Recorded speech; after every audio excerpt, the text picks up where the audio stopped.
Imagine stepping into a world where a single moment could tear the very fabric of your reality apart, where laughter turns to screams, and a sunny afternoon collapses into chaos with the simple slip of a child's shoe. That morning at Westbridge Zoo was as ordinary as any other. The sun climbed lazily over the city, glazing the sidewalks in a soft gold. Families bustled through the wide entrance gates, pushing strollers, clutching balloons, balancing snacks, their chatter folding into a cheerful hum. Cameras clicked, children tugged at parents' sleeves, eager to see lions, tigers, and towering giraffes. Among them was the Dunlap family, Laura, Ben, and their 3-year-old son, Caleb. Caleb's chubby fingers pointed at every colorful sign, his legs kicking excitedly in his stroller. He wore a little red cap too big for his head, and sneakers that blinked with every step. They moved with the river of families toward the primate exhibits, one of the zoo's proudest features. Thick glass tunnels snaked through lush enclosures where orangutans swung like dancers and baboons barked territorial challenges. The gorilla habitat was the crown jewel, an open-air clearing with a rocky stream, trees stretching skyward, and observation decks framed by sturdy railings and deep moats. It was designed to make visitors feel close, almost too close, to the incredible power housed within. Caleb wriggled free from his stroller, and Laura, distracted by a map, absent-mindedly loosened the buckle. "Hold Mommy's hand," she called. Ben was digging through the backpack for sunscreen, his head down. No one noticed when Caleb's little sneakers flashed once, twice, and then he was gone. There was no scream, no warning, only a collective gasp that seemed to shudder across the air. A woman nearby dropped her ice cream cone. A man's soda hit the pavement with a splash. Heads whipped around toward the edge of the gorilla enclosure, where a small shape in a red cap clung to the wrong side of the railing. Caleb had found a gap where the bars widened slightly for maintenance access. Somehow, impossibly, he had squeezed through and teetered at the very brink. For one breathless second, he wobbled, arms pinwheeling, eyes wide with confused delight. Then gravity took him. He fell. Time slowed into a sickening syrup as he plummeted, bouncing once against a stone ledge before disappearing into the brush below. The first scream tore through the air then, a sound primal and sharp enough to slice through bone. Laura's face drained of all color. Ben vaulted over the nearest bench, roaring his son's name, but it was too late. Caleb was in the gorilla enclosure. People surged toward the railing, some clutching their mouths, others fumbling for their phones. The scene below was a lush arena of danger. Towering trees cast shadows across the ground where a family group of western lowland gorillas moved slowly, unaware of the chaos unfolding just yards away.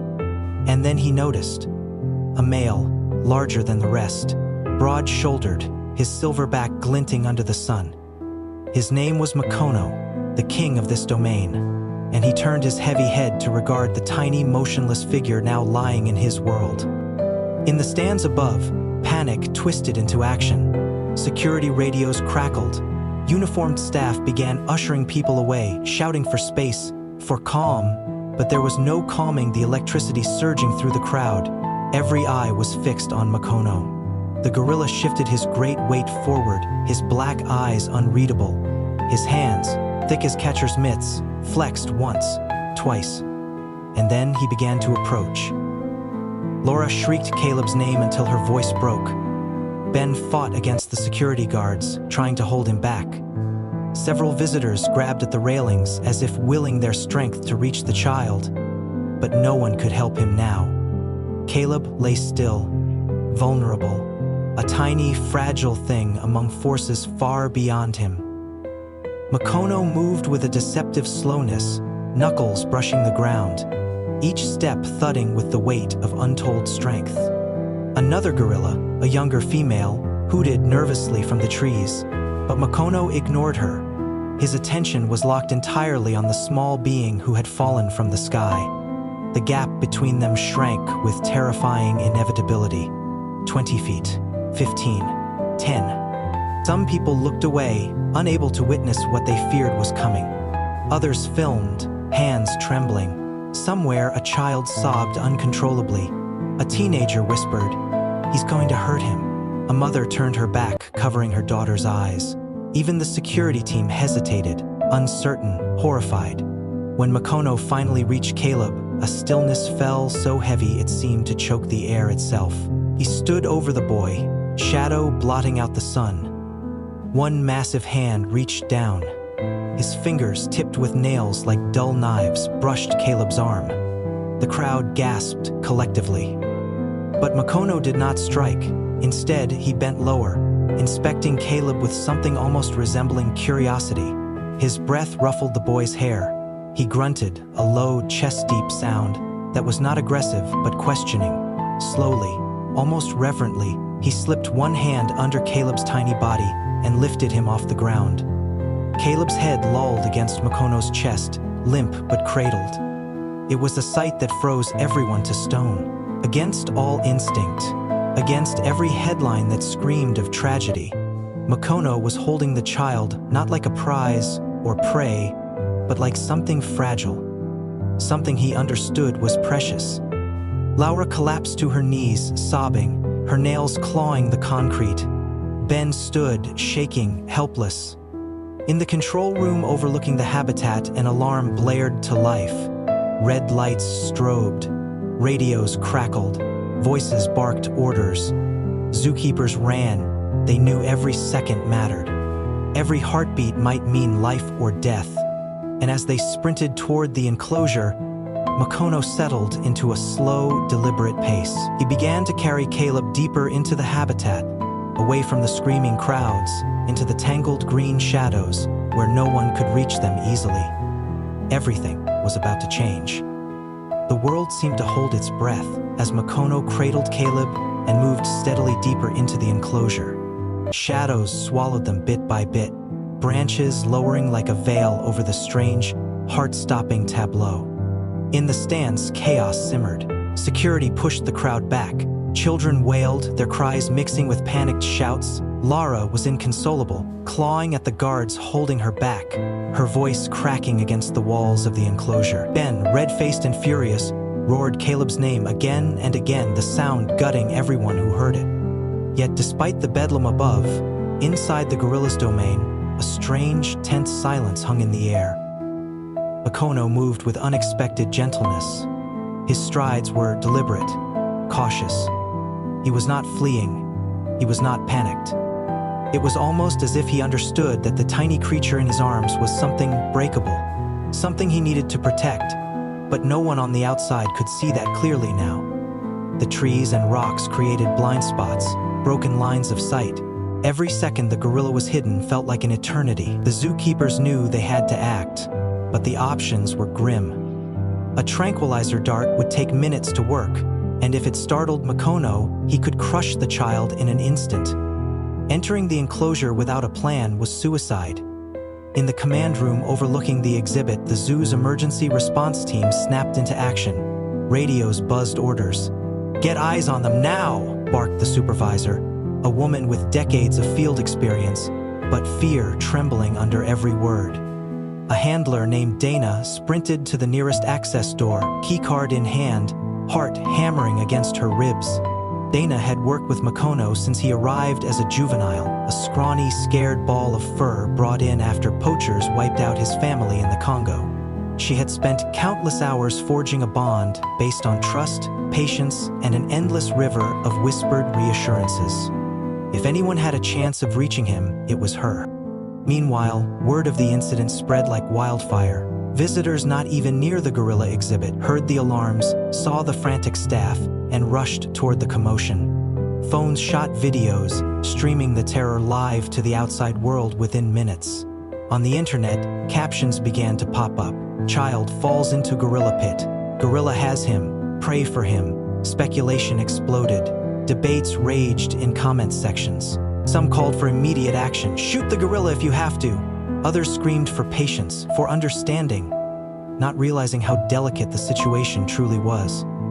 Inside the zoo, none of that noise mattered. All that mattered was saving Caleb. Near the enclosure's rear maintenance gate, Dana suited up with a radio, gloves, and an emergency pack. She wiped the sweat from her brow and stared through the steel bars into the dense foliage beyond. Somewhere in there, a child's life teetered on the edge of a knife.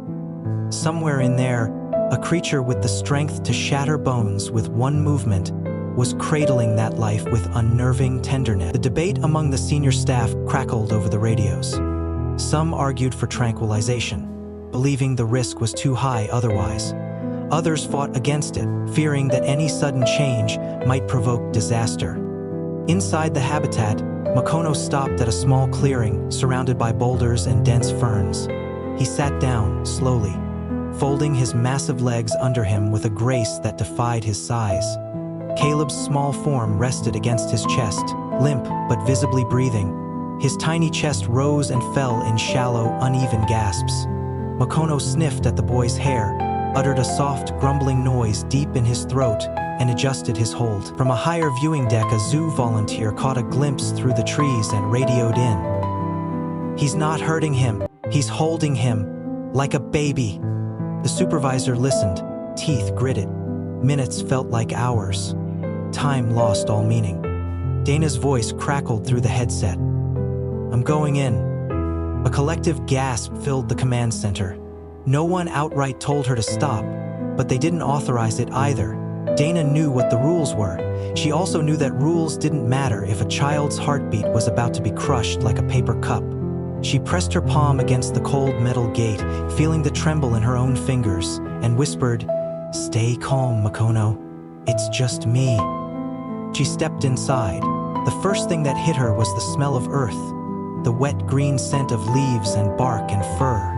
The second was the oppressive heat, thicker than the humid air outside. It was the heat of fear, of life hanging suspended in a moment that refused to end. Makono heard the gate. His great head turned, his black eyes narrowing slightly. His muscles whippled, a wave of potential energy that could snap into violence in less than a breath. Dana stopped, barely inside, arms spread wide, palms empty. No sudden moves. She sank slowly to one knee, bringing herself lower than Makono, a sign of submission and peace. She spoke, her voice barely louder than the rustle of leaves. "Makono, it's okay, big guy. It's okay. You remember me, don't you?" The gorilla stared. For a terrible heartbeat, nothing happened. Then, astonishingly, he huffed, a deep, almost resigned sound, and shifted his grip on Caleb. He cradled the boy closer, his massive fingers careful not to squeeze. Dana inched forward. Every instinct in her screamed that one wrong move could end it all, but her training, her years of working with him, overrode the fear. The world outside raged on, sirens growing louder, reporters descending like vultures, internet feeds spinning out wild rumors. But inside that green-shadowed world, it was just Dana, Makono, and a fragile little boy. And something was about to happen that would change everything. The clearing seemed suspended in time, a fragile bubble where one wrong breath could shatter everything. Dana's heart pounded so violently she could feel it in her fingertips, but her voice stayed steady, low, almost singing. "Good boy, Makono. You're a good boy." She kept her hands visible, movements slow, soft, non-threatening. Every inch forward felt like crossing a tightrope strung over a chasm. Makono shifted again, readjusting Caleb gently against his chest. His massive arms created a living cradle around the boy, fingers splayed protectively. The gorilla's eyes darted from Dana to the trees beyond, then back. He grunted, a deep, vibrating sound that stirred the leaves. It wasn't anger, it was something else. Fear, confusion, instincts warring inside him. The boy stirred slightly, his tiny hand twitching against Makono's fur, and a new ripple of tension flashed through the air. Dana froze mid-step, hands trembling slightly, praying Makono wouldn't interpret the movement as a threat. But Makono only looked down, almost tenderly, and made a low, throaty sound deep in his chest. It was a comforting noise, the same kind gorillas made to soothe their young. Watching from the observation decks, the gathered crowd held its collective breath. Phones hung forgotten at people's sides. Mothers clutched their children. Security guards leaned against the railings, white-knuckled. Even the air seemed to hold still. Makono's free hand brushed over Caleb's head, the motion awkward but unmistakably gentle. He didn't squeeze, he didn't strike. He was trying to comfort the small, strange creature he'd found dropped into his world. Dana's chest tightened at the sight, an ache blooming behind her ribs. She knew gorillas were capable of tenderness, but seeing it like this, so raw and unfiltered, struck something deep inside her. One of the younger gorillas hooted nervously from the tree line, causing a few birds to startle into the sky. Dana flinched, and for a moment Makono's muscles bunched, as if ready to leap into action. But then he settled again, pressing Caleb closer, as if shielding him from the unknown danger. Dana edged closer, keeping her voice steady. "You're doing good, big guy. So good. You're taking care of him, huh?" She knew he couldn't understand her words, but the tone mattered. The familiarity mattered. She could only hope that the thousands of hours she had spent with him, feeding, cleaning, training, speaking softly across barriers, had built a bridge sturdy enough for this impossible moment. Makono made another low noise, glancing toward the gate Dana had entered through. His body language wasn't aggressive, but it was guarded. He knew things were wrong. He knew eyes were watching. In his own way, he was deciding whether Dana could be trusted enough to come closer. At the edge of the trees, another silverback, a younger male, began to edge forward, curious. Dana's stomach dropped. She knew that if another gorilla got involved, the situation could spiral beyond anyone's control. She needed Makono to stay focused on her. On Caleb. Carefully, she reached into her pocket and pulled out a small object. A rubber toy, the kind they use during enrichment activities. It was brightly colored, a familiar favorite. She tossed it gently a few feet to her side, landing it with a soft plop on the grass. Makono's gaze flickered to it, and for a moment, his brow furrowed. A memory stirred. Dana took the chance. She inched forward again, lowering herself even more, making herself smaller, less threatening. "You remember that, don't you, buddy? It's yours. Just like always. No tricks." Makono glanced back at her, at the toy, then down at Caleb. His great head tilted slightly. He grunted again, softer this time, almost puzzled. Slowly, with infinite care, he repositioned Caleb so the child rested against his forearm instead of his chest, freeing one hand. He didn't set the boy down. Not yet. But the adjustment was a sign, a tiny crack of possibility, splitting open the solid wall of uncertainty. Dana's heart leapt into her throat. She was closer now. Close enough to see Caleb's chest rising and falling, to see the smudges of dirt and blood on his little arms, the pale sweat gleaming on his forehead. His lips moved faintly, a whimper escaping him, almost inaudible. Dana clenched her fists at her sides to keep from rushing forward recklessly. "That's it," she whispered. "You're doing so good, Makono. I'm right here. I'm gonna help, okay?" Makono looked at her for a long, heavy moment. The sunlight slanted through the trees, catching the silver in his back, haloing him in gold. His eyes were dark, fathomless, ancient. For a terrifying instant, Dana felt as if she were standing before something much older and wiser than she could comprehend. Then, astonishingly, he leaned slightly forward, offering Caleb closer, toward her, but not letting go. Not yet. The gesture was tentative, almost uncertain, a test. Dana fought back a sob of relief. She extended her hands slowly, palms up, inching toward the fragile bundle, still protected in Makono's grasp. Inches away, just inches. Above them, the world roared on. Sirens, shouting, the sharp, shrill whistle of an incoming emergency team. The distraction was enough to jolt Makono.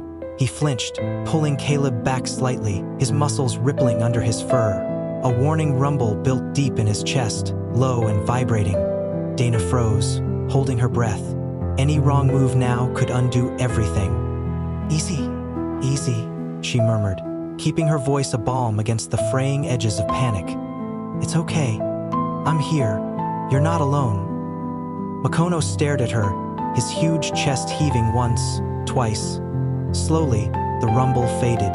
He seemed to sag slightly, as if the immense weight of the moment bore down on him too. Dana stayed perfectly still, her hands still extended, waiting for him to make the choice.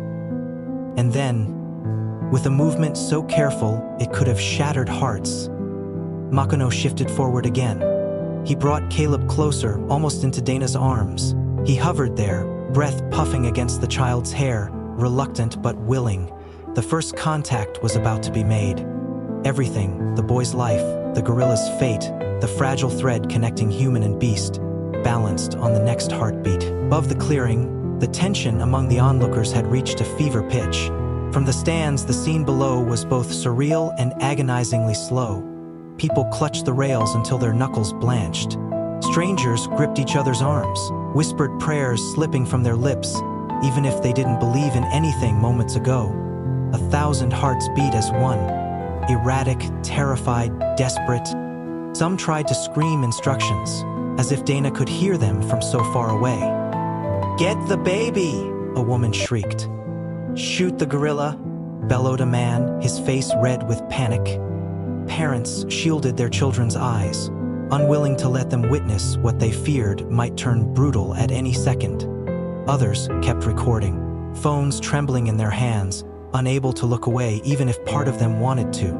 A few started live streams, their shaky voices narrating events that even they could barely comprehend. In the chaos, the zookeepers struggled to maintain order. "Stay back," they yelled. "Clear the viewing area." But fear was contagious, spreading like wildfire through the masses. Some people fought against the barricades, irrational, desperate to do something, anything, even if it would only make the situation worse. Security guards formed a living barrier, sweat gleaming on their faces under the burning scrutiny of hundreds of terrified eyes. Inside the control center, the debate raged: tranquilizer or negotiation, act or wait. Every second was another dice roll with a child's life at stake. The lead veterinarian clenched her fists, calculating dosage, dart trajectory, time to unconsciousness, potential fallout if Makono reacted badly. It was an impossible choice, and through it all, the video feeds kept rolling, broadcasting every gut-wrenching second to a rapidly swelling global audience. In chat rooms, comment sections, and message boards, strangers thousands of miles away watched breathless, offering opinions, judgments, fears. But down there, in the dense pocket of green where real lives hung suspended, none of that noise could touch Dana. Her entire world had shrunk to the few feet between her and Makono. She could feel the weight of every gaze, sense the tidal wave of expectation pressing against her shoulders. But she tuned it out, focused only on the soft, barely audible grunts from the massive creature before her. Makono was still holding Caleb, still hesitant, still torn, his massive brow furrowed deeply, the cords of muscle beneath his fur twitching with uncertainty. His black eyes flicked between Dana and the faint motion beyond the trees, where more humans gathered, intruding, threatening to spill chaos into the fragile peace. A low warning growl built in his chest again, and Dana felt the hairs rise on the back of her neck. She knew that sound. It was the same growl he made when strangers got too close to his young. It wasn't an attack, yet, but it could become one in a blink. Dana raised one hand slowly, fingers spread wide. Her other hand remained steady, palm up, just inches from Caleb. "It's okay, Makono. It's okay, buddy," she said, her voice a soft, steady river cutting through the storm around them. "I know you're scared. I'm scared too. But I'm not here to hurt you. I'm here for him. You're doing so good. You're helping him." Something flickered in the gorilla's eyes, a flicker of memory, recognition. Dana didn't know. She only knew that he shifted again, muscles trembling slightly with the effort to restrain his own instincts. He eased Caleb a little closer, the child's limp arm brushing Dana's wrist. She bit down on the sob rising in her throat. So close. Above them, a fresh wave of noise erupted. Sirens approaching, radios blaring. A helicopter buzzed into view, cameras trained on the scene. The rotor's thundering blades sent a blast of air swirling through the treetops, shaking branches, unsettling birds. Makono flinched at the noise, a sharp jerk that tightened his grip on Caleb, just for a heartbeat. No! Dana gasped under her breath, both hands snapping out instinctively, but she froze herself mid-measure, barely avoiding spooking him further. Every molecule in the air seemed ready to shatter. The security chief barked into his radio. "Tell that chopper to back off, now! They're gonna get that kid killed." But the damage was done. Makono's breathing had quickened, his muscles vibrating with tension. He pulled Caleb closer again, rising partially to his feet, towering over Dana. His chest heaved as he let out a loud, booming hoot that echoed through the clearing, a warning to the universe that he would defend what was his. Dana didn't move. She didn't dare. She sank lower, crouching so far that her knees touched the dirt, her head bowed in a gesture of complete submission. "It's okay," she murmured again, voice cracking with the rawness of the moment. "You're not alone. You're not alone." And for a terrifying moment, she didn't know if it would be enough. The younger gorillas stirred again in the shadows, responding to Makono's distress call. They shifted and hooted, nervous energy crackling among them like dry lightning. One juvenile male pounded his chest twice, a sharp, angry challenge. If a full confrontation broke out among the gorillas, Caleb would be crushed in an instant, no matter how gentle Makono's intentions were. Dana's mind raced. She needed to anchor him, to ground him, to make him see only her and the child. "You're a good boy, Makono," she said, louder now, more insistent. "You've always been a good boy." Something in the tone, so familiar, so soothing, reached through the haze clouding his mind. Makono's roaring slowed. His chest rose and fell in shuddering breaths. He lowered himself slightly, clutching Caleb tighter against his body, but no longer in panic. Dana edged closer again, every movement a silent prayer stitched into the fabric of the moment. The entire zoo, the entire watching world, seemed to hold its breath, and this time, Makono didn't pull away. He watched her with haunted eyes as she closed the last few inches. Her hands, shaking but steady, reached out and cupped Caleb's tiny form. For a second, one terrible, glorious second, Makono's massive hands and Dana's trembling ones both held the boy together. The fragile, impossible bridge between them held, and as Dana began to slowly, carefully ease Caleb from Makono's arms, the first tremors of true hope stirred in the stunned crowd above. The alarm lights around the gorilla enclosure strobed in frantic red, washing the concrete walls and steel gates in a feverish glow. In the zoo's operations center, chaos had erupted into a full-blown emergency. Radios squawked out overlapping orders. "Team Bravo, move to North Gate. Med team, stand by at entry point 3. Possible extraction in progress. Repeat, possible extraction." The senior supervisor, a grizzled man named Owen Mallory, barked into his headset, eyes glued to the monitors showing grainy, zoomed-in footage of the clearing. Dana was on screen, crouched low, her hands delicately wrapped around the child, while Makono loomed, every muscle taut, every movement a potential trigger. Another voice broke through the static, this one high and tight with panic. "Should we prep the trank team?" A beat. Owen squeezed his eyes shut, then snapped, "No darts unless I give the word. Hold position. Hold." Everyone in the room seemed to sway with the force of the command, knowing what was at stake. Outside, reinforcements arrived. Plainclothes handlers, emergency medics, extra security guards in neon vests. They fanned out across the pathways leading to the gorilla sector, moving civilians back, erecting barriers. A loudspeaker crackled to life, a trembling voice echoing over the park. "Ladies and gentlemen, for your safety, please proceed to the nearest exit in an orderly fashion. Zoo staff are here to assist you." But there was nothing orderly about the exodus. Crowds surged like a panicked herd, trampling popcorn bags and strollers, dragging wide-aimed children in their wake. Near the primary access gate, a medic named Hallie tightened the straps on her trauma kit, white-faced but resolute. She exchanged a grim glance with her partner, a veteran EMT named Jake. Both of them knew that in a few minutes, or even seconds, they might have to rush a gravely injured child to an ambulance waiting outside the east entrance. They didn't say it aloud, Saying it would make it too real. Meanwhile, Dana moved with painstaking care, 1 inch at a time, peeling Caleb from Makono's massive grasp. The gorilla resisted slightly, a low, mournful sound vibrating from his chest. It wasn't aggression, it was reluctance, grief almost. Dana whispered, it's okay, big guy. You're helping him now. You're saving him." Makono's dark eyes locked with hers, full of some emotion too raw, too deep to name. And after a breath that seemed to stretch the sky itself, he opened his hand. Caleb, limp and small, slid fully into Dana's arms. The world above the clearing exploded into sound. Cheers, sobs, gasps, the violent clattering of 1,000 emotions unleashed all at once. But Dana heard none of it. She focused only on the fragile boy cradled against her chest. His breathing was shallow but present.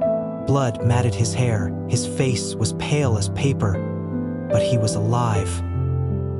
Makono watched them for a long moment, his massive hands hanging loosely at his sides, his broad chest rising and falling in slow heaving breaths. He looked lost, confused. Something inside him seemed to wilt, to fold inward. Dana whispered again, tears finally breaking free and sliding down her dirt-streaked cheeks. "Thank you, Makono. Thank you." And she began to back away, inch by painful inch, never turning her back to him, never rushing, her body shielding Caleb's as much as she could. From her radio, Owen's voice came through, sharp and urgent. "Dana, move to the northwest gate. Team Bravo standing by, medics are en route." She acknowledged without speaking, clicking her mic twice.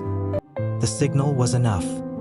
The handlers and security nearest the enclosure sprang into position, creating a tight corridor toward the extraction gate. Dana kept her head down, breathing through the riot of terror and hope in her chest, forcing herself to focus on each step.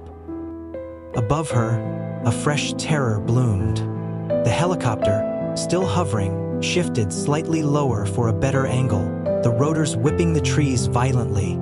Branches cracked, leaves sprayed across the clearing like confetti in a hurricane. Makono startled again, his whole body snapping upright. He pounded his chest once, a thunderclap of sound that rattled Dana's bones. "Get that damn bird out of the sky!" Owen roared into the command center radio. "Now, now, now!" But Makono didn't charge. He didn't follow. His thunderous display faded into a deep, mournful groan.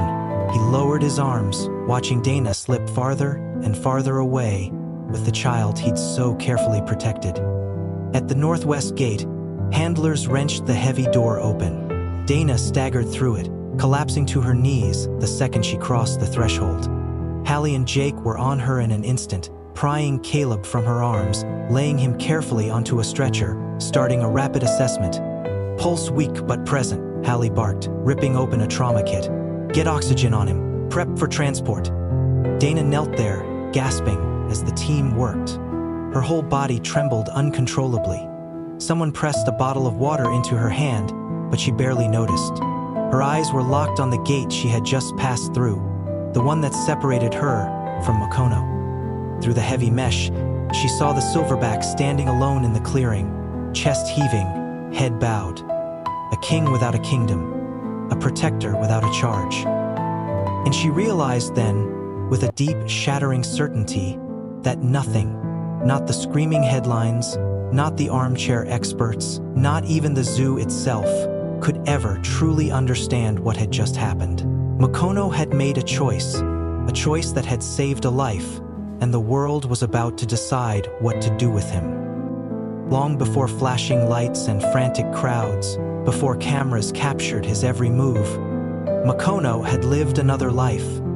A life woven with both devastation and unlikely tenderness.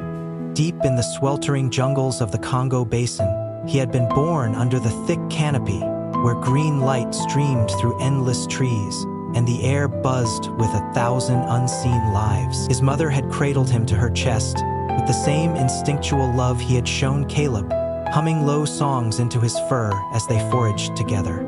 For a while, The world had been nothing but her warmth, the steady rhythm of her heart, the gentle rumbles of his troop moving like ghosts through the trees.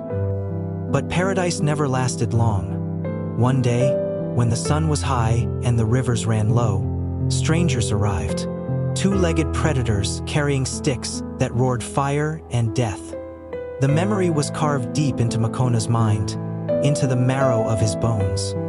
The sharp cracks echoing through the trees, the screams that tore the jungle open, the thunderous crashes as bodies hit the ground. His mother's arm wrapped protectively around him one moment, falling limp and lifeless the next. Blood staining the roots where they had huddled. He had been so small then, barely weaned. Alone, he wandered the edges of the battlefield, tiny hands clutching at the cooling bodies, whimpering in confusion. It was the humans who found him days later, a different kind, softer somehow, though still terrifying. He was dragged from the jungle's embrace, stuffed into a too-small crate, flown thousands of miles across oceans and mountains he could only feel through the rattling metal walls. When he arrived at Westbridge Zoo, Makono was a broken thing, ribs visible through patchy fur, eyes hollow and haunted. They didn't put him on display right away. Instead, he was moved to the veterinary care wing, where his days became a haze of bright lights, needles, strange smells. But amid the terror, one constant emerged. A young keeper in training named Dana. Back then, Dana was fresh-faced, barely 22, filled with more heart than experience. She was the one who sat outside his quarantine enclosure for hours, whispering stories from her battered notebook, singing off-key lullabies into the sterile air. She never forced closeness. She simply sat, day after day, letting Makono get used to her scent, her voice, her heartbeat. Slowly, agonizingly slowly, he began to crawl toward her when she entered the room. He accepted treats from her outstretched hand. He allowed her to brush the mats from his fur. It wasn't love, not exactly. It was trust, fragile, tentative, something built grain by grain like a sandcastle too close to the tide. Dana learned to read every flicker of his body language, the twitch of an ear, the tilt of a head, the flex of fingers that spoke volumes no human words could touch. As Makono grew, so did his strength and his sorrow. He was eventually introduced to a troop of other rescued gorillas, older ones with scars and stories of their own. Makono fought for his place, earning the silver streak that adorned his back. He became a leader, a guardian, but he never entirely shed the loneliness that clung to him like a second skin. Some days, he would sit for hours at the far end of the enclosure, gazing beyond the barriers with a sadness so vast it made Dana ache just to see it. Visitors loved him. They marveled at his size, snapped pictures of him thumping his chest or napping in the shade. They called him magnificent, majestic, a wonder of nature. Few ever wondered what memories haunted him, what ghosts followed his massive frame through the manicured grass and artfully placed boulders. Dana knew. She never forgot. That knowledge was what had driven her into the enclosure today. Against every protocol and instinct, she had gambled everything, her career, her life, on the belief that somewhere inside Makono still lived that small, wounded soul who once reached trembling fingers toward her open hand. And now, staring across the emergency barrier at his hulking silhouette, she felt the weight of that history settle on her chest like a stone. Behind her, the paramedics worked furiously over Caleb, calling out vitals, administering oxygen, splinting tiny limbs. The boy was still unconscious, still frighteningly pale, but he was alive, and it was because of Makono. Reporters gathered just beyond the restricted line, cameras already rolling, eager to spin the story into whatever narrative would catch the most clicks. Gorilla gone wild, heroic rescue, tragedy narrowly avoided. None of them understood. They saw only the final scene, not the years that had led to it, the careful thread woven between two unlikely beings, fragile as a spider's web, yet strong enough to hold a child's life. Dana wiped her hands on her jeans, smearing dirt and blood into the fabric, and squared her shoulders. She knew what was coming. The zoo's board would meet. Lawyers would be called. Phrases like public safety and liability would be thrown like weapons. There would be pressure from media, from government officials, from the fearful public to do something about Makino. She glanced once more through the mesh fence. Makino had retreated to a shaded corner, sitting with his back to the crowd, utterly alone. He had saved a child, and soon he would have to be saved or sacrificed in return. A choice loomed now, as heavy and inevitable as a coming storm, and the clock was ticking. The world outside the enclosure buzzed with chaotic noise, sirens shouting, the low whir of news drones hovering like mechanical hornets. But inside the gorilla habitat, it was as if time had congealed into something thick and immovable. Every breath, every heartbeat, every shifting shadow in the trees felt amplified, stretched into an eternity. Makino sat alone now, perched on a wide slab of stone near the center of the clearing, his massive frame hunched, head lowered, the muscles of his back bunching and releasing as he breathed. The other gorillas had retreated to the far edges, nervous, uncertain, their dark shapes barely visible through the heavy foliage. From the observation deck above, the zookeepers watched in grim silence. Dana, despite the blood drying on her arms and the tremor she couldn't suppress in her legs, had refused to leave the perimeter. She stood just beyond the emergency barricade, eyes locked on Makino as if sheer willpower could protect him from what was coming. A light rain had begun to fall, misting the air and silvering the trees, matted Makino's fur to his body, accentuating the raw, solemn weight he carried on his shoulders. The child, Caleb, had been stabilized. He was rushed through the zoo's narrow service corridors to a waiting ambulance, sirens screaming as it tore down the avenue toward the nearest trauma center.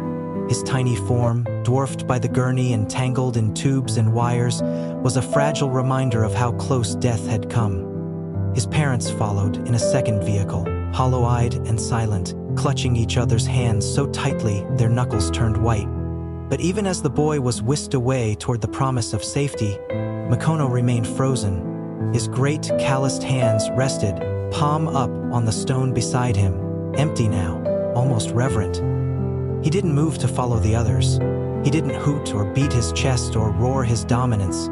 He simply sat, the low rumble of thunder somewhere beyond the horizon, echoing the sorrow stitched into his very bones. Inside the zoo's crisis command center, decisions whirled as fast as the rain. Owen Mallory stood with arms crossed, his jaw tight, listening as officials shouted back and forth over the radios. "We need containment immediately," barked a risk manager. "Public outcry is going to bury us if we don't show we're taking action."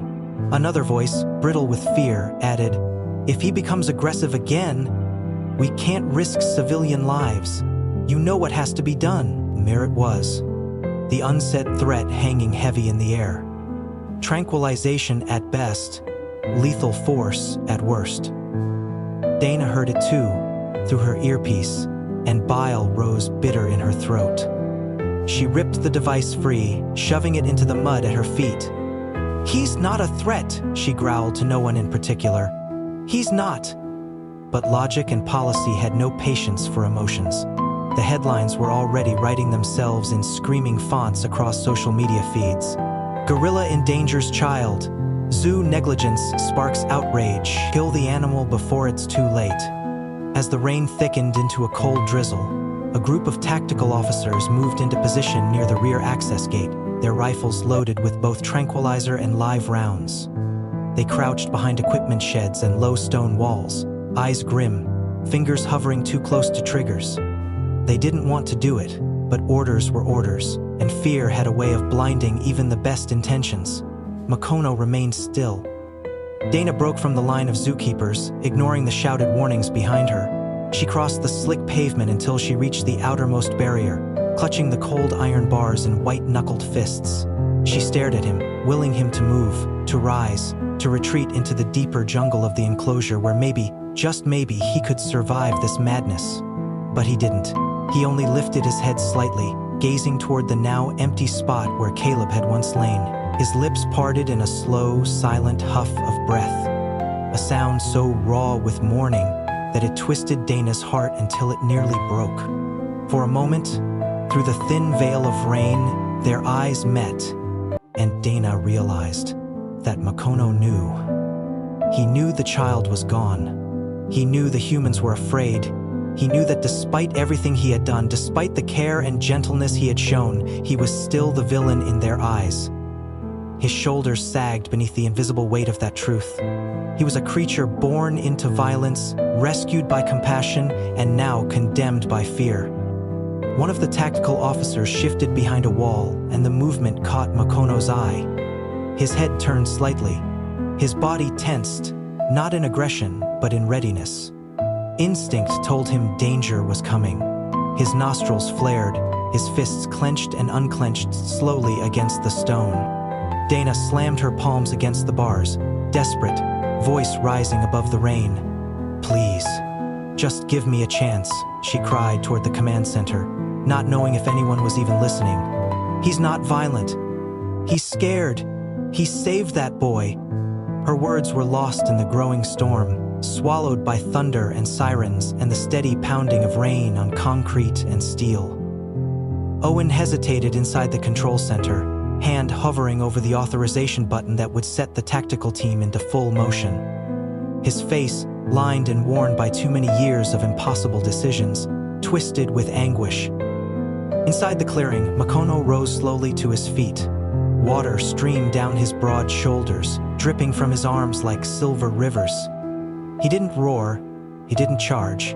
He simply stood, chest heaving, towering and alone, a sentinel facing the end of his kingdom. Time held still once more. One final decision was about to fall, and whichever way it landed, there would be no undoing it. Dana's fists thudded against the rain-slicked iron barrier, the sound muffled under the heavy curtain of the storm. Every instinct screamed at her to climb over, to run to Makono, to shield him with her own body if she had to. But there were too many guards, too many guns aimed just out of sight, too many voices louder than hers, arguing over what to do next. She could see Owen pacing inside the command center, his hands slicing through the air in frustration, but his face was hidden behind the reflective glass. She didn't know if he was fighting for Makono or against him. Closer to the enclosure, at the perimeter fence where the public had been pushed back, a heated debate had erupted among the senior staff and emergency response teams. They stood clustered under hastily assembled pop-up tents, their faces grim, their voices cutting through the rain. The arguments flew like blades. "He's a wild animal," snapped one of the risk assessors, her hair plastered to her forehead. "If he charges the wall, we have a disaster 10 times worse on our hands." Another, a senior primatologist, shouted back, "He hasn't shown a single sign of aggression. He's been protective. He knows what he's doing." A younger keeper, soaking wet and shivering, chimed in, "He cradled the kid like he was his own baby. Are we seriously talking about putting him down after that?" His voice cracked with disbelief. But the older officials, the ones who thought first of lawsuits and insurance claims, shook their heads grimly. "Public perception is everything," one said through gritted teeth. "No one will care about the nuance. All they'll see is a 400-pound animal who endangered a child." Dana pushed through the cluster, water dripping from her hair and jacket, her breath coming in ragged bursts. "You can't," she gasped, voice hoarse. "You can't just kill him, because you're scared." Several turned to glare at her, their patience threadbare. "It's not that simple," one of the senior administrators said, trying to sound reasonable but failing. "We have protocols. He's classified as a threat now." "Then your protocols are broken," Dana snapped, her anger slicing cleaner than any blade. "He saved Caleb. He protected him better than half the people screaming on those stands could have." Her words rang out, bold and dangerous. She didn't care. Let them fire her. Let them blacklist her from every wildlife sanctuary in the country. It didn't matter, not if they slaughtered Makono over their own fear. Across the lot, Owen rubbed his temples, glaring at the clipboard in his hand that listed Incident Response Escalation Procedures. He knew the book. He had helped write the damn book, and none of the cold, clinical rules inside it captured the shivering, rain-drenched truth of what had just happened. A woman from zoo administration approached him, her voice clipped. "Sir, Media's demanding statements. Public pressure's already mounting. If we show weakness, they'll crucify us. You have to make the call. Owen stared at her, then at the drenched figures pressed against the fence, and finally, through the fogged glass toward the clearing where Makono stood. The gorilla hadn't moved much, just shifted his weight from foot to foot, scanning the world beyond the barriers with eyes that seemed too human to ignore. Sad, patient, expectant. Dana saw Owen hesitate, saw the war raging behind his tired eyes. She seized the moment, shoving through the guards to stand inches from him. He trusted me, she said fiercely. He trusted me with that boy's life. He made a choice. You can't punish him for that. You can't. The surrounding staff fell silent, the storm battering their jackets and equipment the only sound. For a heartbeat, the whole world seemed to pivot on Owen's next breath. Then a sharp voice cut through the tension. We're wasting time. If he charges and a civilian gets hurt, that's on us. It was the zoo's legal counsel, red-faced, practically vibrating with panic. Authorize containment now. Dana turned on him with a fury she didn't know she possessed. You weren't in there. You didn't see what I saw. You think you're protecting the zoo? You're destroying the best thing it has. For a moment, no one spoke. And then, slowly, quietly, another voice joined her. It was Dr. Morales, the senior veterinarian, voice shaking but clear. She's right, Morales said. Makono's behavior was parental, not aggressive. We have to consider alternatives. More murmurs, more shifting stances, a crack forming in the wall of fear. Owen held up a hand, commanding silence. His face was gray, but his voice was steady. We are not taking lethal action, he said, the words falling into the hush like stones into water. Not unless there is an immediate threat. The lawyer started to protest, but Owen silenced him with a look. You want to explain to the world why we shot an animal who saved a child? Be my guest. His voice dropped lower, steel threading through it. But you won't do it on my watch. Reluctantly, the tense bodies around him lowered their weapons slightly. The order to stand down rippled through the radios. Dana sagged against the fence, her knees weak with relief. Across the enclosure, Makono remained standing in the rain, silent and solemn. He didn't know it yet. He didn't know how narrowly he had escaped a verdict written in fear and misunderstanding.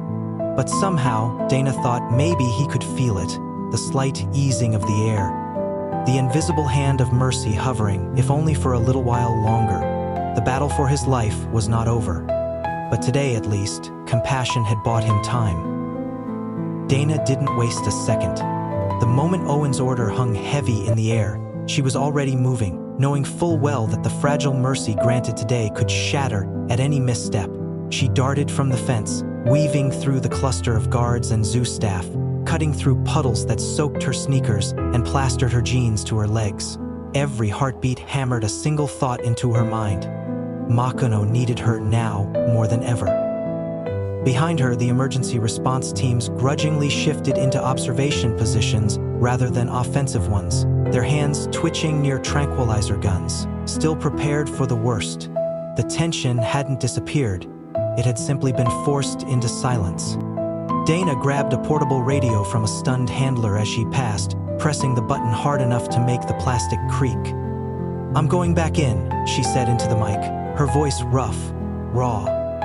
You authorized this, she added sharply to Owen as she passed, daring him to deny it. Owen said nothing, only giving a stiff nod before turning back to bark new orders at the radio teams. Dana didn't wait for permission twice. She sprinted toward the northwest service gate, where a soaked and pale security guard hesitated beside the lock. Open it, Dana ordered, and after a second's hesitation, he did. The gate clanged wide, and Dana stepped through into the damp, humming stillness of the enclosure once more.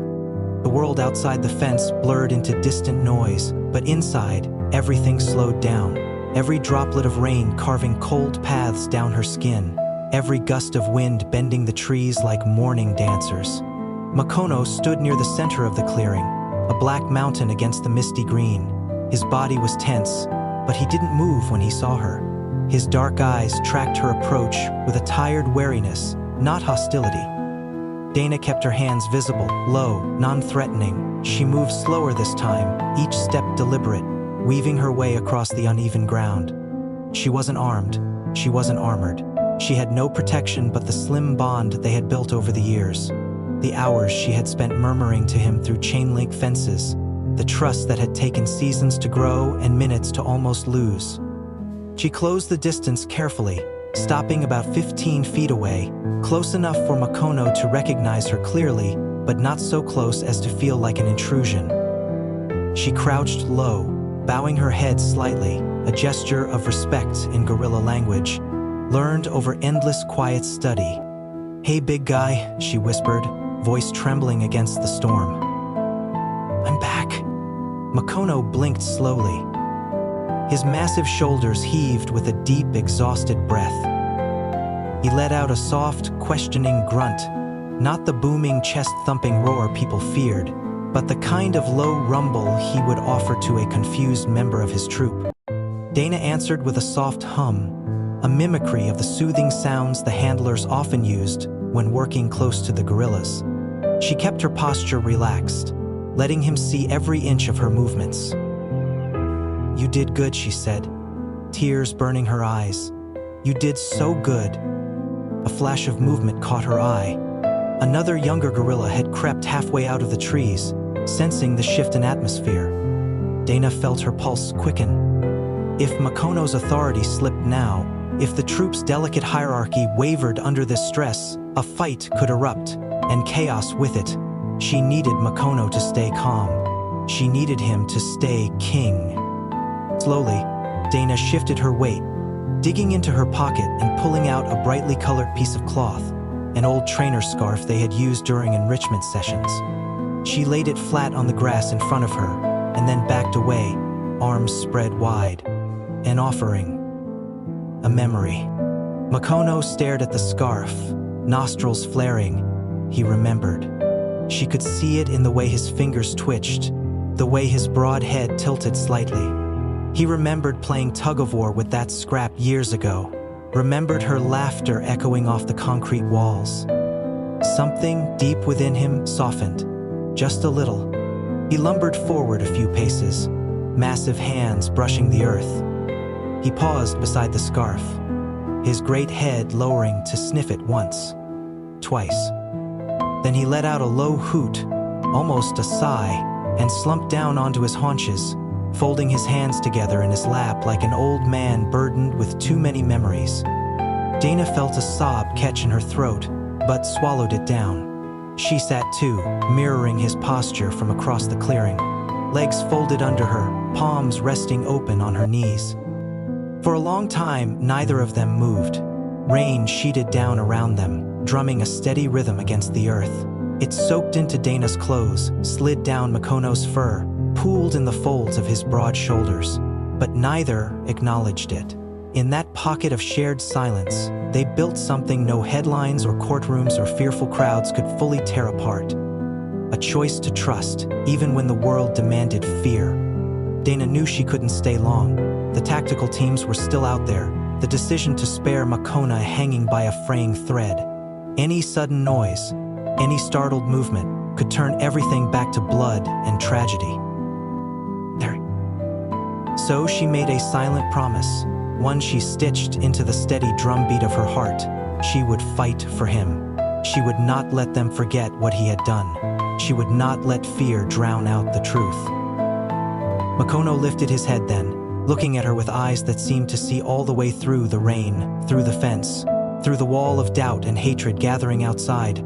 And for the first time all day, Dana let herself believe that maybe, just maybe, hope had a fighting chance. The rain had thinned to a steady mist, softening the edges of the world, but nothing could blur the sharpness of the moment.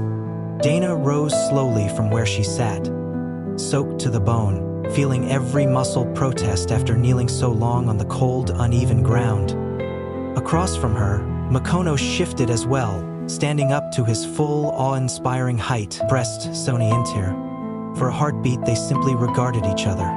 An apex creature and a fragile human, balanced precariously between two universes that were never meant to meet so intimately.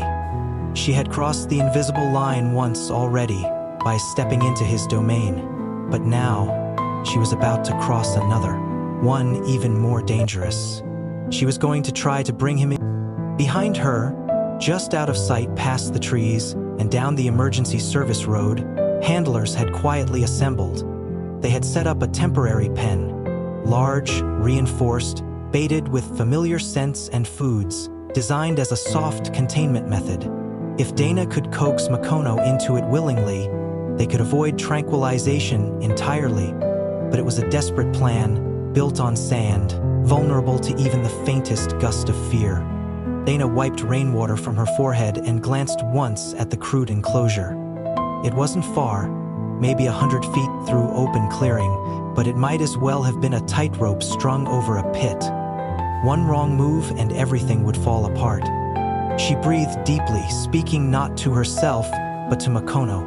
"Big guy," she said gently, "we have to move, okay? Somewhere safer. Somewhere they can see you're not a threat." Makono's deep-set eyes followed the direction of her glance. His body tense but still. He was reading her, assessing the subtle shifts in her posture, the tremor in her voice. He could sense the urgency bleeding from her every pore. He could also sense the hesitation, the way her muscles twitched with the need to flee, to protect herself. Dana knew she couldn't afford to show fear, not now. She had to be the anchor, the unshakable thing he could trust. Slowly, she extended one hand. Not to touch him, not yet, but to beckon him forward. A low, soft grunt escaped her throat, an imitation of the reassuring sounds she had used so often when working with the troop in training exercises. Makono blinked once, water dripping from his lashes. He rumbled low in his chest, a sound filled with ancient wisdom and weary acceptance. Then, incredibly, he took one lumbering step forward. Dana swallowed the sob that threatened to choke her. She mirrored him, stepping backward carefully, leading him with nothing but body language and a handful of desperate hope. One step, then another. The handlers hidden beyond the trees watched through scopes and binoculars, every muscle wound tight, waiting to see if Dana's insane gamble would pay off. Makono followed her, slowly, his massive frame swaying with each careful stride.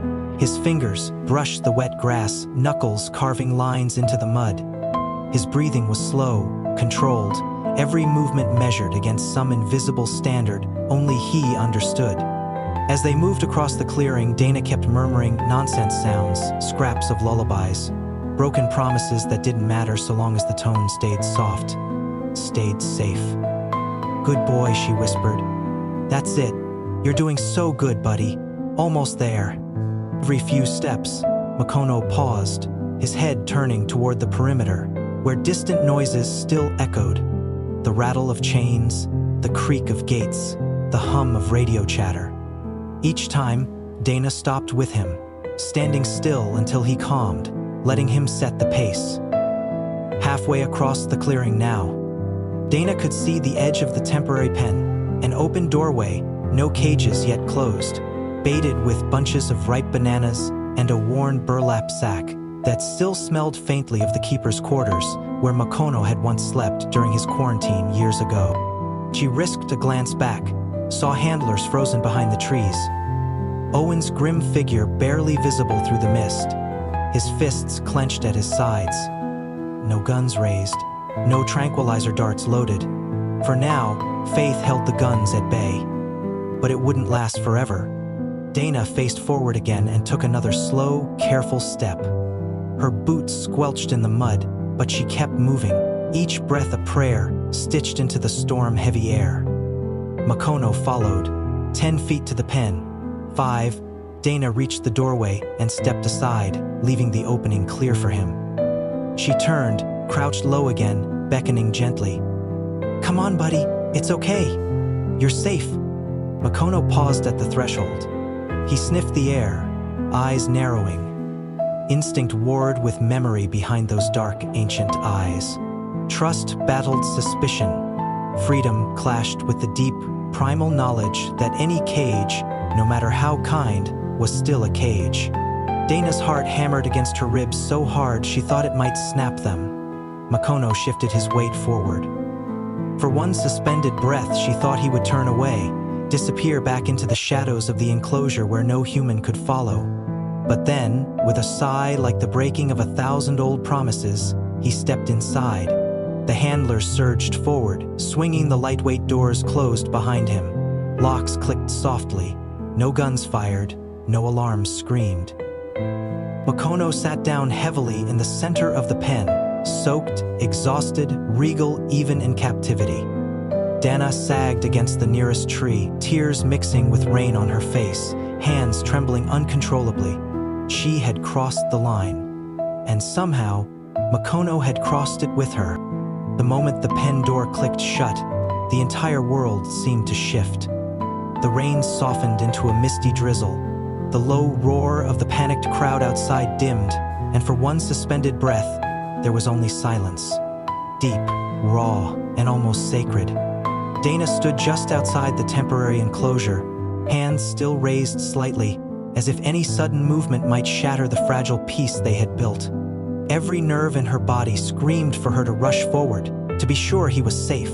But she held herself still, honoring the invisible thread that still bound her to the towering figure sitting inside. Makono didn't thrash. He didn't panic. He sat quietly in the center of the pen, his great hands resting palms down on the muddy ground, his head bowed low as if in deep thought or prayer. His entire body seemed deflated, the proud arch of his back now hunched under an invisible weight. It wasn't defeat Dana saw. It was something more profound, a weary acceptance that tore at the fragile pieces of her heart. Around her, the handlers and emergency teams started to move again, voices rising, radios crackling with renewed energy. "Enclosure secure," someone barked. "Animal is contained, no injuries to staff." The words felt clinical, sterile, a poor substitute for the storm of emotion crashing just beneath the surface. A few steps away, Owen approached, his soaked jacket clinging to his frame, face grim but tinged with something like awe. "You did it," he said hoarsely. "You actually did it." Dana barely heard him. Her entire focus was locked on Makono. And then, something extraordinary happened. Makono lifted his massive head, turning those fathomless dark eyes toward her once more. He shifted slightly, rising to one knee, and with a slow, deliberate motion, he reached out toward the bars that separated them. In his hand, clutched with infinite care, was the brightly colored scarf Dana had laid down earlier, the scrap of fabric that smelled like home, like trust, like another lifetime when things were simpler. He pressed it through the gap in the bars toward her. Dana's breath caught painfully in her chest. She stepped forward, almost stumbling, and took the sodden scarf from his outstretched fingers with hands that trembled despite her best efforts. She clutched it to her chest, the fabric still faintly warm from his touch, and for a moment, neither of them moved. The gesture was so simple, so heartbreakingly human. It wasn't a surrender. It wasn't a plea. It was a gift. Memory passed from one soul to another, across a divide that neither of them had asked for, but both had chosen to bridge anyway. The handlers around her froze, stunned into silence. Even the security teams, who had been watching with twitching trigger fingers moments before, stood slack-jawed, radios hanging limp at their sides. When Kono rumbled low in his chest, a sound so soft it barely stirred the misty air between them. Then he lowered his arm again, settling into a crouch, his head bowed, his body language radiating something unmistakable. Trust. Dana sank to her knees, still clutching the scarf, tears blurring her vision. She knew what everyone else would see, a gorilla locked in a pen, a containment success story. But she saw the truth.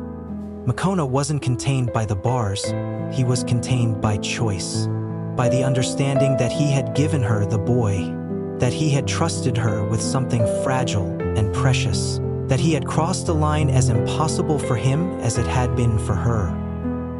The zookeeper approached cautiously from the side, whispering, "We need to move him soon. Get him to the medical facility for full evaluation." Dana nodded numbly, forcing herself to rise. She wiped her face with the back of her hand, tucking the scarf safely into her jacket like a talisman. She approached the temporary pen, careful to move slowly, respectfully.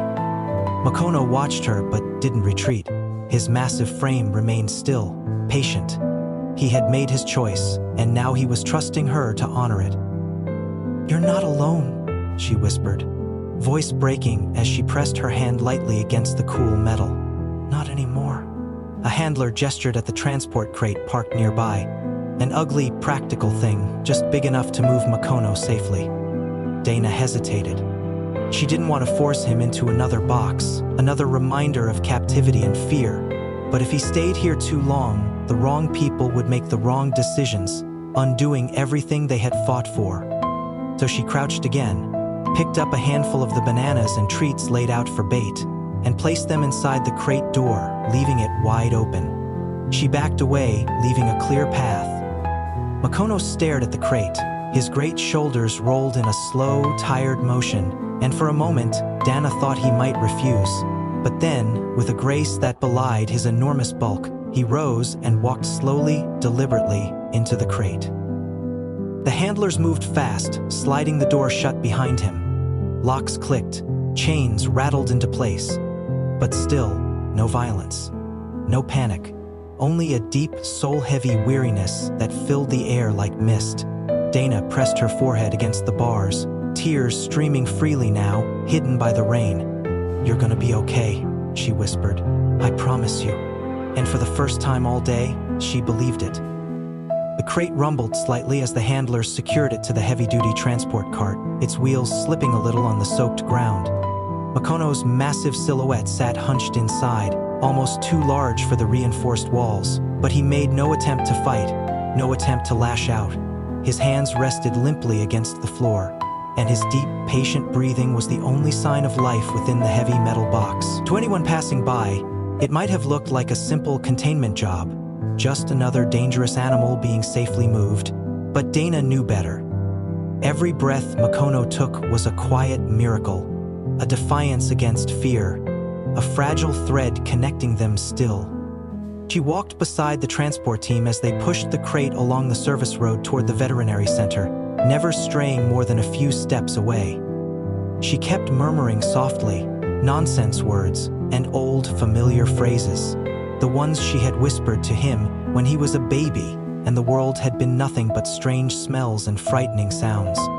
"Good boy," she said again and again, her voice trembling. "Good boy, you're safe now, you're safe." Around them, the zoo grounds were strangely empty. Security had cleared the area, cordoning off the primate sector entirely. News vans idled at the far gates, camera crews battling the rain to get a glimpse of the aftermath. Through the haze, Dana could see the bright lights of live broadcasts, microphones thrust toward anyone in uniform willing to speak. She knew the headlines were already writing themselves, some painting Makono as a villain, others calling him a hero. But none of them would ever truly capture the quiet, terrible beauty of what had unfolded inside the enclosure. At the veterinary building, the team swung open the large rolling doors, revealing a brightly lit, sterile space lined with observation cages, padded mats, and medical equipment. Dr. Morales waited inside, scrubbed and masked, his eyes serious above the surgical mask. "Vitals first," he said crisply, waving the team forward. "Full body check, no darts unless absolutely necessary." Dana stepped aside as they maneuvered the crate into position, unlocking the side panel so Makono could step into a much larger holding area, lined with thick hay and reinforced plexiglass walls. She held her breath as the door swung open. For a moment, Makono didn't move. He simply sat there, his black eyes scanning the unfamiliar space. Dana crouched low again at the entrance, calling softly, "Come on, big guy, it's okay, it's just for a little while." Another heartbeat passed. Then, slowly, he rose, stooping low to fit through the doorway. He stepped into the holding pen with the weary gait of an old king laying down his crown. The handlers slid the door shut behind him with a muted clang, sealing him inside. Makono turned once in a slow circle, taking in his surroundings, then sank heavily onto the padded floor, resting his massive head against the hay. His breathing stayed steady, no panic, no struggle. Dana let out a long, shaking breath and turned to the medical team. "He needs a full checkup," she said, voice raw. "He's been through too much." Morales nodded, already scribbling notes.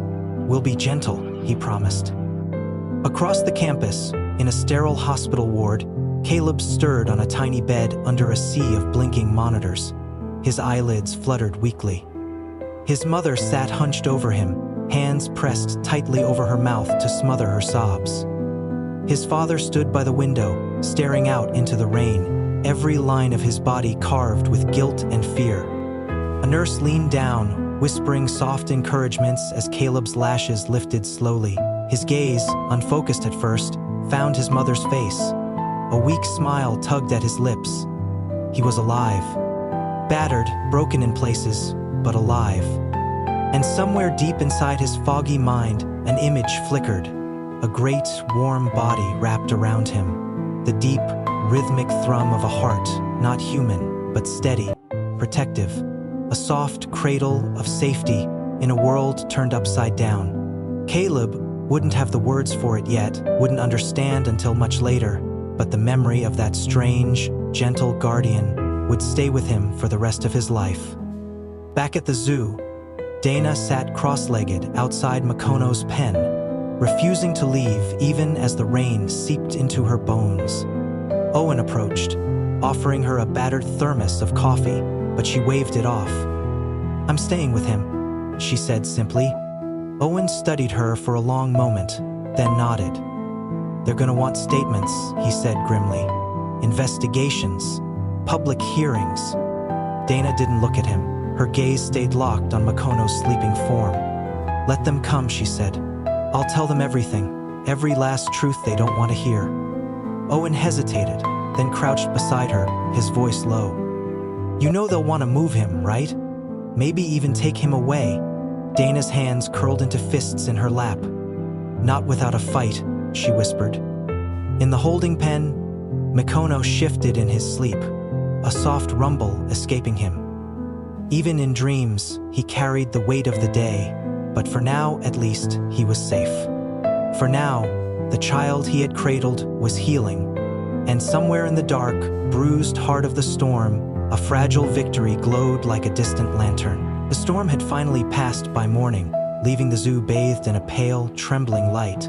Puddles reflected the washed-out sky, and the trees hung heavy with rainwater, drooping like weary sentinels. But the quiet didn't last. Before the sun had fully risen, a tidal wave of vans, reporters, officials, and angry citizens crashed against the zoo's gates.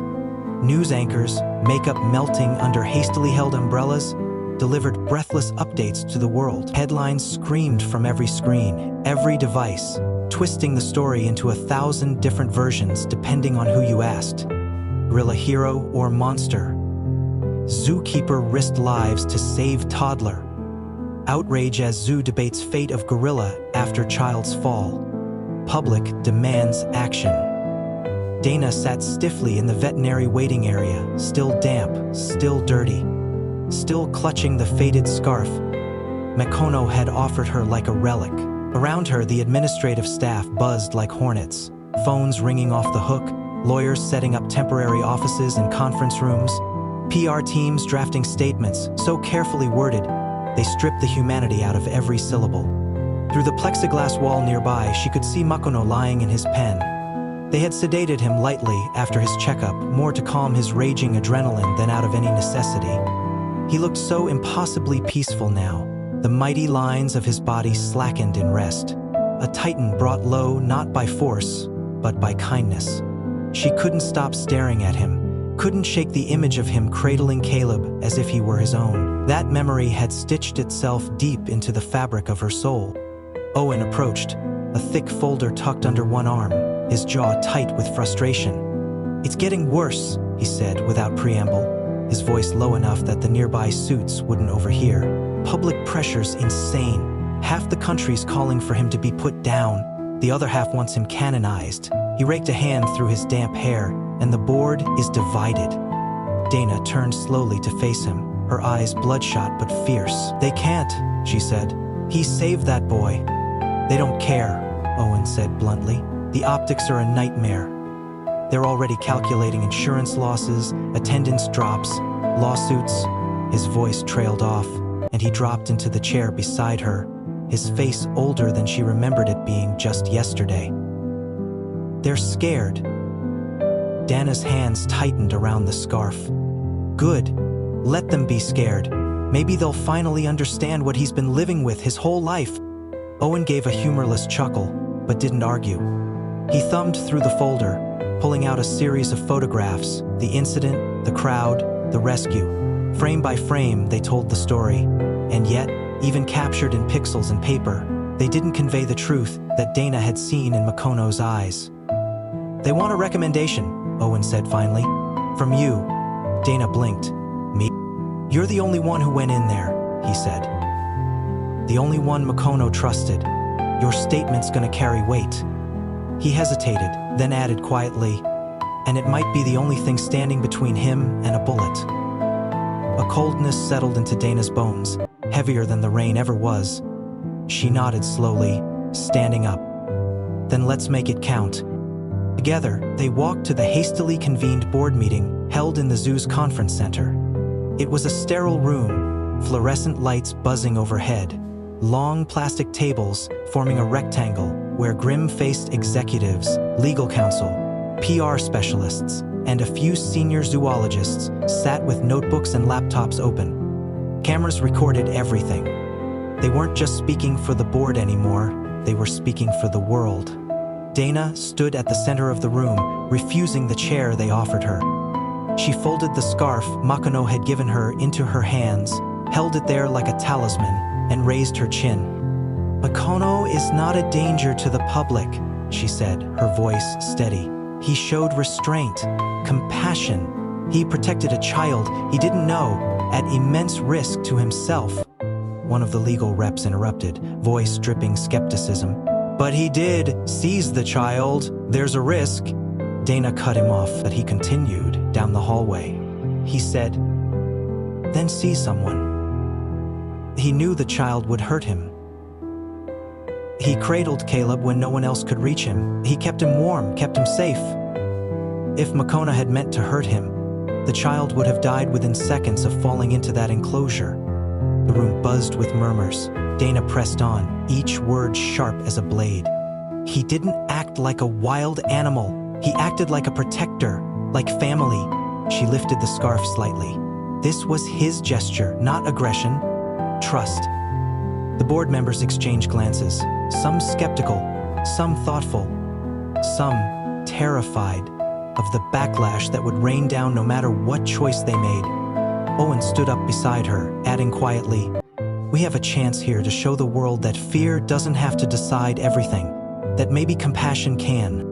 Afterward, Dana sat alone in the waiting area again, heart hammering in her chest, waiting for the decision. Rain misted the windows again. Outside, reporters screamed into cameras, protesters waved signs, and somewhere beyond the noise, the city held its breath, waiting. Beside her, through the glass, Makono shifted in his sleep, unaware of how close he had come to losing everything. And still, even now, Dana refused to look away from him. She wouldn't abandon him. Not now. Not ever. The verdict came down just as the sun broke through the thinning clouds, casting long pale beams across the drenched zoo grounds. The board's official statement was read aloud from a trembling sheet of paper by the PR director, her voice carrying across the press area where reporters crowded like vultures at the feast. After careful review of the incident, consultation with primatology experts, legal advisors, and behavioral specialists, Westbridge Zoo has determined that the gorilla known as Makono will not be euthanized. The words hit Dana like a physical blow. Not pain, but a deep, staggering relief that left her breathless. Around her, the crowd erupted, cheers, sobs, furious shouts. News anchors struggled to shout updates into their microphones, while protesters pumped fists into the sky, some in triumph, others in outrage. Phones were lifted like torches, flashing in the misty sunlight. But there was a second part to the statement, one that set Dana's stomach sinking again, even before it was spoken aloud. Makono will be relocated to the Silver Rivers Primate Sanctuary, a specialized rehabilitation facility where he will live out the remainder of his life under expert supervision, away from public exhibits. Sanctuary. A kind word, carefully chosen, but Dana knew what it really meant. Exile. A life without his troop. A life without her. The board wanted to keep him alive, but they also wanted him invisible. Tucked away where no future accidents could happen, where no future headlines could risk their reputations. It wasn't death, but it wasn't freedom either. Dana leaned against the cold wall of the veterinary building, fighting the surge of emotions that threatened to pull her under. It was a compromise she had hoped to avoid, but in the quiet spaces of her heart, she knew it had been inevitable. The zoo couldn't house him anymore, not with the world watching, not with lawyers circling like sharks. Owen approached, his steps heavy, his face grim. "It's the best we could do," he said quietly. "I fought for him to stay, Dana, we all did, but they were never going to let it happen." Dana nodded, the movement stiff, mechanical. "I know," she whispered. Through the plexiglass, she could see Makono stirring. He rose to his knuckles, moving with slow, deliberate strength, surveying his temporary pen. He had sensed the change. He could feel it in the air, the way animals always knew when something final was looming. Sanctuary officials would arrive within the hour. They would sedate him gently, transport him across the state lines to a sprawling preserve miles from the nearest town, a place designed not for display, but for quiet dignity. He would have space, trees, companions eventually, but it wouldn't be home. It would never be the same. Dana pressed her forehead against the glass, blinking back tears she no longer had the strength to hide. "I'm sorry," she whispered. "I'm so sorry." Inside the pen, Makono moved closer to the wall, his massive hand resting lightly against the barrier, as if he could sense her presence even without seeing her clearly. The simple grace of the gesture shattered something inside her, something fragile and stubborn she had been clinging to. She couldn't follow him, not into that new, distant life. But she could make sure he never disappeared, not in the hearts of the people who mattered. She turned from the glass, wiping her face with a trembling hand, and walked toward the gathered crowd outside. Reporters surged forward, microphones thrust toward her face. "Miss Williams, was the gorilla dangerous? Did you fear for your life? Do you believe the zoo made the right decision?" Dana held up a hand, commanding a momentary silence. Her voice, when she spoke, rang out clear and true, carried on the wind like a vow. "Makono is not a monster," she said. "He is not a villain. He saved a child when every instinct could have told him not to. He showed us that compassion isn't bound by species or fear. And whatever happens now, he deserves to be remembered for that. Not for the mistakes that humans made, but for the choice that he made." Cameras flashed, pens scribbled furiously.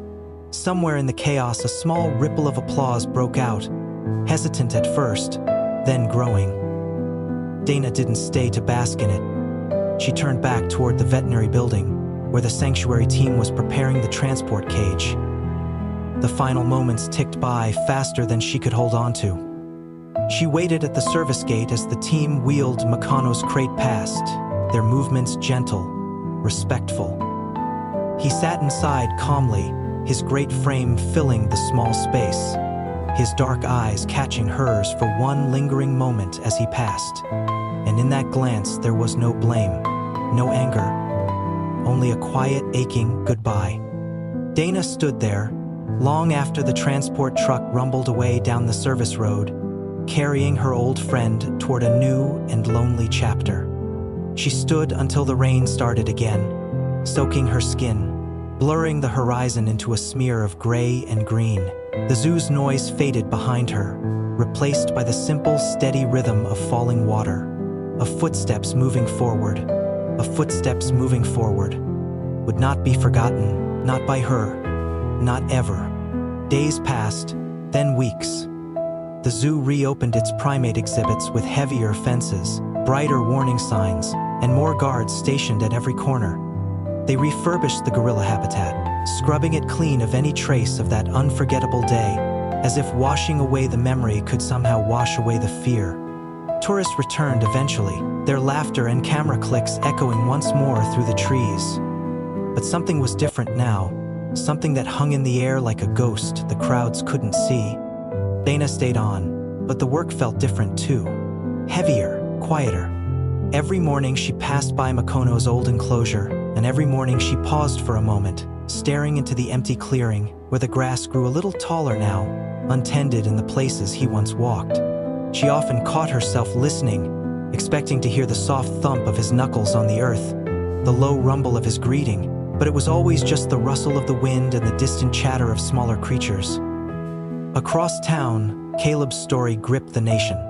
Interviews played on the news, his parents weeping at press conferences, grateful but broken, recounting how their little boy was still alive thanks to an unlikely guardian. Caleb's tiny hand still in a cast, waving shyly from a hospital bed. The boy didn't speak much yet about what he remembered, but in a rare, unguarded moment caught on camera, when asked what saved him, Caleb whispered simply, "The big friend." It was a name that would stick. Across social media, across headlines, Makono became the big friend. Murals appeared in the city overnight, spray-painted onto crumbling walls. A silverback gorilla, with one hand cradling a small child, the other lifted as if waving farewell. Children's books were written, advocacy groups formed, demanding stronger protections for primates in captivity. The story outgrew Westbridge Zoo, outgrew Dana, outgrew even Makono himself. But for Dana, it was never about the headlines. It was about what remained when the noise faded. One gray morning, a letter arrived from the Silver Rivers Primate Sanctuary. Inside was a photograph, Makono standing at the edge of a sprawling, forested valley, the sun breaking behind him in a golden flood. His fur was brushed clean, his frame relaxed, his massive hands resting lightly against the grass. Around him, distant shapes of other gorillas moved through the trees. New companions, a new chance at something like peace. The note was short, written by one of the sanctuary's caretakers, who is adjusting, slowly. He's found a spot he likes overlooking the river.